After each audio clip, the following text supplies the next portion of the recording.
Roxy's Pinoy Stories. Magandang araw sa iyo, Miss Roxy, at sa lahat ng mga nakikinig sa inyong channel. Ako nga pala si Renz, 22 anyos. Sumulot ako sa iyo dahil hindi ko na kaya itong bigat na nararamdaman ko. Mahirap mabuhay sa isang bahay na puno ng pagpapanggap, lalo na kung ang babaeng kasama mo sa iisang bubong ay siya ring babaeng pinapangarap mong maging sayo gabi-gabi. Minsan, ang tadhana ay sadyang mapaglaro. Akala ko ang pagliligtas ko sa isang babae ay simula lang ng isang magandang pagkakaibigan. Pero hindi ko alam na doon pala mahahati ang pagkatao ko sa pagitan ng utang na loob at bawal na pagnanasa. Miss Roxy, nagsimula ang lahat nung gabing nailigtas ko si Sofia. Naglalakad ako noon malapit sa isang subdivision nang makita ko ang isang babaeng pinagtutulungan ng dalawang holdapper. Pilit nilang kinukuha ang kanyang bag at mukhang sasaktan pa siya. Hindi na ako nagdalawang isip. Kahit wala akong armas ay sinugod ko ang mga to. Dahil sanay ako sa hirap at bugbugan sa probinsya, nagawa kong makuha ang bag niya at mapatakbo ang mga magnanakaw na yon. Dahil sa takot at pasasalamat, dinala ko ni Sofia sa bahay nila para gamutin ang mga galos ko. Doon ko nakilala ang mga magulang niya, sina Tito Reynold at Tita Lisa. Nang malaman nila na ulila ako at kamamatay lang ng lolo kong mag-isang nagpalaki sa akin, hindi sila nagdalawang isip na kupkupin ako. Gusto nilang pag-aralin pa ako sa kolehiyo at ituring daw na parang tunay na anak. Maging si Sofia na 21 anyos lang ay masayang-masaya sa naging desisyon ng mga magulang niya. Renz, mula ngayon, Ate Sofia na ang itawag mo sa akin ha? Pakiramdam ko, may makakasama na ako sa mga kalokohan ko. Sabi niya sa akin habang nakangiti ng napakatamis. Sa unang linggo ko sa malaking bahay nila, ibinigay nilang lahat ng kailangan ko. Binila ng mga bagong damit, binigyan ng sariling kwarto, at pinakain ng mga masasarap na putahe na dati ay pinapangarap ko lang. Pero ang pinaka hindi ko makakalimutan ay noong unang gabi na tinuturuan ako ni Sofia kung paano maging komportable sa loob ng bahay. Pumasok siya sa kwarto ko habang nag-aayos ako ng gamit. Nakasuot lang siya ng isang manipis na duster na hapit sa katawan niya. Yung tipong bakas na bakas ang kanyang bubog. Renz, huwag kang mahihiya sa akin. Kahit anong kailangan mo, sabihin mo lang kay ate. Gusto ko na maging at home ka rito dahil simula ngayon, pamilya mo na kami. Sabi niya habang dahan-dahang lumalapit sa akin. Bigla niya akong niyakap ng napakahigpit, Miss Roxy. Isang yakap na puno ng saya, pero sa panig ko, ibang kahulugan ang ibinigay nun. Ramdam na ramdam ko ang lambot ng kanyang dibdib na nakadikit sa aking katawan. Amoy na amoy ko ang bango ng kanyang leeg, yung amoy na bagong ligo na humahalo sa kanyang mamahaling pabango. Imbes na lambing ng isang kapatid ang maramdaman ko, isang kuryente ang bumaba sa buong pagkatao ko na naging sanhi ng matinding pagnanasa. Hindi ako makagalaw, Miss Roxy. Iba ang dating noon sa aking katawan. Mula noon, naging mapaglaro ang mga tinginan namin. Tuwing gabi, kapag tulog na sina Tito at Tita, madalas pumasok si Sofia sa kwarto ko. Minsan, doon gagawa ng schoolwork sa kwarto ko. O kaya ay magdadala ng midnight snack para sabayan akong mag-aral. Pero napapansin ko, Miss Roxy, lalong umiikli at lalong nagiging manipis ang suot niyang pantulog tuwing pumupunta sa akin. Hindi ko alam kung sinasadya niya o talagang komportable lang siya dahil kapatid ang tingin niya sa akin. Isang hapon, habang nag-aayos ako ng mga gamit sa kusina, nakita ko siyang uminom ng tubig. Nakatalikod siya sa akin at dahil sobrang init ng panahon, nakataas ang kanyang buhok at kitang-kita ang maputi at makinis niyang batok hanggang sa kanyang balikat. Hindi ko napigilang mapatitig sa kanyang bewang, pababa sa kanyang malulusog na balakang na tila ba humihingi ng haplos. Renz, bakit nakatitig ka sa akin? Bigla niyang tanong habang humaharap sa akin nang may mapanuksong ngiti sa kanyang mga labi. Wala. Ang ganda lang po kasi ng suot niyo. Nauutal kong sagot habang pilit na iniiwas ang tingin ko. Lumapit siya sa akin hanggang sa halos magkadikit na ang aming mga balat. Hinawakan niya ang braso ko At dahan-dahang hinaplos yun. Pakiramdam ko, sobrang ligtas ko kapag nandyan ka sa tabi ko. Siguro, marami kang kayang gawin sa lakas mong yan, no? At bahagyang pinisil-pisil ang aking mga muscle. Miss Roxy, doon na ako nagsimulang pawisan ng malapot kahit na malakas ang aircon sa kusina. Ang boses ni Sofia ay mapanukso. Tila may ibig sabihin na hindi sa pagpuri. Alam kong bawal ito, Miss Roxy. Alam kong dapat ay utang na loob ang pairalin ko dahil sila ang nagligtas sa akin sa gutom at kawalan ng tirahan. Pero paano ko pipigilan ang sarili ko kung ang mismong ate ko ang nagbubukas ng pinto para sa isang bawal na ugnayan? Nang gabing yon, nakatingala lang ako sa kisame at hindi makatulog. Bawat haplos at bawat yakap ni Sofia ay bumabalik sa isip ko na parang sirang plaka. Gutom ako, Miss Roxy. Gutom sa katawan ng babaeng itinuturing kong ate. At ramdam ko sa bawat tingin niya na ganun din siya sa akin. Ang pagiging kapatid ay naging isang malaking maskara na lang para itago ang nagbabagang apoy sa loob naming dalawa. Lumipas pa ang ilang buwan na parang nakikipaglaban ako sa sarili kong anino. Mahirap tumira sa iisang bubong kasama ang babaeng bawat galaw ay nagpapatibay ng aking pagnanasa. Pinagkakatiwalaan ako ni na Tito Reynold at Tita Lisa. Itinuring nila akong tunay na anak, binigyan ng pangalan at pinag-aral. Takot ako na mabigo sila at takot na itaboy ako kapag nalaman nilang ang anak na kinupkup nila ay may ibang tingin sa sarili nilang prinsesa. Pinilit kong itanim sa isip ko na ate ko siya. Pero sa bawat araw na dumadaan, unti-unting nabubura ang salitang yon sa diksyonary ng aking puso. Isang bakasyon, nag-outing ang buong pamilya sa isang sikat na beach resort. Paglabas pa lang ni Sofia, parang tumigil na ang mundo ko. Lantad ang bawat kurba ng kanyang katawan at ang kinis ng kanyang maputing balat na tila ay kumikinang sa ilalim ng sikat ng araw. Hindi ako makatingin ng diretsyo, Miss Roxy. Dahil sa bawat sulyap ko sa kanyang mahabang hita at sa hubog ng kanyang dibdib, pakiramdam ko ay nagkakasala na ako. Mas lalo akong nabighani sa kanya. Ang ganda niya ay hindi lang basta pang kapatid, kundi pang pangarap na babae na gustong gusto kong mapa sa akin. Habang naliligo kami sa dagat, lalong naging mapangahas ang sitwasyon. Renz, sakay ako sa likod mo. Dalhin mo ko dun sa malalim. Sigaw ni Sofia habang tumatawa. Bago pa ako makasagot, naramdaman ko na ang pagdikit ng kanyang malambot na katawan sa likod ko. Ipinulupot niya ang kanyang mga binti sa bewang ko at ang kanyang mga braso sa leeg ko. Ramdam na ramdam ko ang init ng kanyang balat sa gitna ng malamig na tubig. Ang bawat pag-alo ng dagat ay nagiging sanhi ng lalong pagdidikit ng aming mga katawan. Halos hindi ako makahinga sa tensyon, habang siya naman ay tila walang pakialam at patuloy lang sa pagtawa malapit sa tenga ko.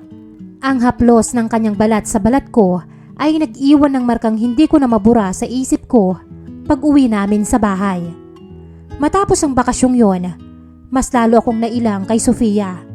Pinilit kong umiwas at maging abala sa pag-aaral. Pero siya naman ang mas lalong lumalapit sa akin. Minsan, papasok siya sa kwarto ko para lang mag-share ng mga kwento tungkol sa mga lalaking nanliligaw sa kanya sa school. Alam mo, Renz, ang dami nilang magpadala ng flowers and chocolates. Pero wala eh. Hindi ko sila sinasagot. Sabi niya habang nakahiga sa kama ko at pinaglalaroan ang laylayan ng kanyang maikling short. Gwapo nga sila. Pero hindi sila tulad mo. Hindi sila kasing tapang mo. At hindi sila kasing alaga mo sa akin. Iba ka kasi, Renz. Doon ko naramdaman na may nais siyang ipahiwatig. Isang mensahe na hindi ko pa kayang pangalanan noon, pero nanunuot sa bawat himaymay ng aking utak. Hindi nagtagal, dumating ang pagkakataong tila inihain na ng tadhana sa aming harapan. Naging sobrang busy na Tito Reynold sa kanilang negosyo at kailangan nilang mag-out of town ng halos isang linggo. Sinabihan kaming dalawa na manatili lang sa bahay at mag-ingat habang wala sila. Noong gabing makaalis sila, parang naging sobrang lawak ng bahay. Tahimik ang buong paligid at tanging tunog lang ng aircon ang naririnig sa bawat sulok. Isang gabi, habang nanonood kami ng movie sa sala, Naramdaman ko ang kakaibang tingin sa akin ni Sofia. Renz, pwede ba tayong mag-usap? Pagod na akong magpanggap na kapatid lang ang tingin ko sa'yo. Diretsyong sabi niya sa akin habang hinahawakan ang aking kamay. Doon na nagsimulang gumuho ang lahat ng harang ko. Sa mga sumunod na oras, naging malapit kami sa isa't isa hanggang sa lumampas na kami sa lahat ng limitasyon. Doon ko natuklasan na talagang wild pala ang aking ate Sofia. Hindi siya ang mahinhing babaeng kilala ko sa harap ni na tito at tita. Siya ang nag-uumpisa ng bawat haplos. Siya ang nagpapadaloy ng init na hindi ko akalaing taglay niya. Sa bawat sandaling kaming dalawa lang, ibinaon ko ang lahat ng pagmamahal na matagal ko nang kinikimkim sa aking dibdib. Sinulit namin ang mga panahong kaming dalawa lang ang magkasama sa bahay. Sa loob ng kwarto, sa sala, o kahit sa kusina. Wala kaming pinalampas na pagkakataon. Ramdam na ramdam ko ang bawat daing niya na tumatawag sa aking pangalan. Bawat galaw namin ay puno ng pagnanasa na parang wala ng bukas. Nang maging komportable na kami sa isa't isa, hindi ko hinayaang makawala pa ang pagkakataong yun. Ibinuhos ko ang lahat ng aking lakas para maiparamdam sa kanya kung gaano ko siya kagusto. Ang bawat sandali ng aming pagsasama ay naging isang lihim na paraiso na kaming dalawa lang ang nakakaalam. Pagbalik ni na Tito Reynold at Tita Lisa, kailangan naming magsuot uli ng maskara sa harap nila para kaming malambing at magkasundo na magkapatid. Nakita ko ang ngiti sa mga labi ni Tita Lisa at Tito Reynold dahil masaya silang makita na maganda ang pakikitungo namin sa isa't isa. Akala nila ay dahil lang sa magandang pagpapalaki nila sa amin, pero wala silang kaalam-alam sa relasyon naming patago. Sa ilalim ng hapagkainan, magkahawak ang aming mga kamay habang kumakain ng hapunan. Sa bawat ate na lumalabas sa bibig ko, may kasamang lihim na kindat at haplos na kaming dalawa lang ang nakakaintindi. Isang malaking kasinungalingan ang aming buhay. Pero sa bawat gabing kaming dalawa lang ang magkasama, alam kong sulit ang lahat ng panganib. Gabi-gabi, kapag tulog na ang mga magulang niya, dahan-dahan akong pumupunta sa kwarto ni Sofia. Doon, malaya naming naipaparamdam ang aming mga nararamdaman nang walang takot na mahuli. Ang bawat sandaling nag-iisa ang aming mga katawan ay parang isang panaginip na ayaw ko nang magising. Naging perpekto ang aming pagpapanggap. Naging masaya ang takbo ng buhay sa loob ng aming bahay dahil sa katahimikang dala ng aming lihim. Pero sa likod ng mga ngiti namin, alam kong may nagbabadyang unos na hindi namin alam kung kailan darating, Miss Roxy. Ang mahalaga sa amin ay ang sarap na nararamdaman naming dalawa habang ang mundo ay naniniwalang magkapatid lang kami. Lumipas ang mga buwan, natila kami na ang pinakamagaling na aktor sa buong mundo, Miss Roxy. Sa loob ng bahay, perpekto ang aming pagpapanggap bilang magkapatid sa harap ng kanyang mga magulang. Sa tuwing nasa hapagkainan kami, normal ang aming usapan. Tawanan at asaran na tila walang anumang itinatago. Pero sa likod ng mga ngiting yon, alam naming dalawa ni Sofia na may apoy kaming pinapanatiling nagbabaga sa bawat gabi. Akala namin magiging ganun pa rin ang lahat, na habang buhay naming maluloko ang mga magulang niya habang patuloy naming pinagsasaluhan ang tamis ng aming bawal na relasyon. Kampante na kami dahil sa bawat pagkakataon na ibinabaon ko ang aking pagkatao at pagnanasa sa kanya, pakiramdam ko ay mas lalo kaming nagiging bihasa sa pagtatago ng aming mga bakas. Ang bawat daing niya na pinipigilan ng unan at ang bawat haplos ko sa kanyang makinis na balat ay naging bahagi na ng aming pang-araw-araw na buhay na tila ba wala ng katapusan ang ligaya. Ngunit ang bawat kasinungalingan, gaano man kagaling ang pagpaplano, ay laging may butas na hindi inaasahan. Isang gabi, habang nasa loob ako ng kwarto ni Sofia at dahan-dahang ninanamnam ang aming sandali ng paglalambing, biglang bumukas ang pinto ng walang anumang babala. Pumasok si Tita Lisa na may dalang bagong labang tuwalya. Halos tumigil ang tibok ng puso ko nang makita niya akong nakaupo sa gilid ng kama ni Sofia habang ang mga kamay ko ay malapit sa kanyang mga binti. Mabilis kaming kumilos. Kinuha ko ang isang screwdriver na sadyang inilagay ko sa ibabaw ng drawer para sa ganitong sitwasyon at nagkunwaring abala sa pag-aayos ng gamit. Renz, anong ginagawa mo rito sa kwarto ng ate mo sa ganitong oras? Gabi na. Tanong ni Tita Lisa na may halong pagtataka at bahagyang hinala sa kanyang mga mata. Tita, pinapaayos po kasi ni Sofia yung desk niya. Medyo maluwag na po kasi ang tornilyo ng drawer at baka mahulog daw po ang mga gamit niya. Mabilis kong palusot habang nararamdaman ko ang malamig na pawis na gumugulong sa aking likuran. Sumigunda naman agad si Sofia para hindi kami mabuko. Opo ma, kanina ko pa po kasi hindi maisara ng maayos yung drawer. Kaya nagpatulong na ako kay Renz bago pa siya makatulog. Mahirap na, baka masira pa lalo. Huminga ng malalim si Tita Lisa at tumingin sa aming dalawa bago dahan-dahang tumango. Ganun ba? Sige, bilisan nyo na riyan at kailangan nyo na rin magpahinga. Salamat Renz sa pag-aasikaso mo sa ate mo. Nang sumara ang pinto, doon lang kami nakahinga ng maluwag ni Sofia.